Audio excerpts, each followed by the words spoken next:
I can never be free. Maybe I'm not where I wanna be. Lately it just feels like I'm going crazy. The once more open back door, searching for solutions for my never-ending game. Then my brain is inside the light. It's just another of those days.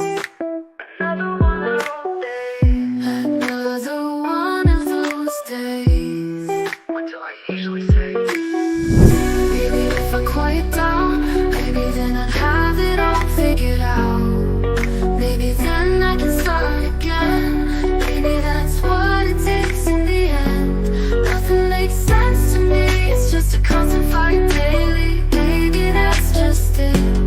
Maybe I just need to quit. Maybe I need to quit to start again. Maybe just maybe it's the same thing every day, and it's driving me crazy.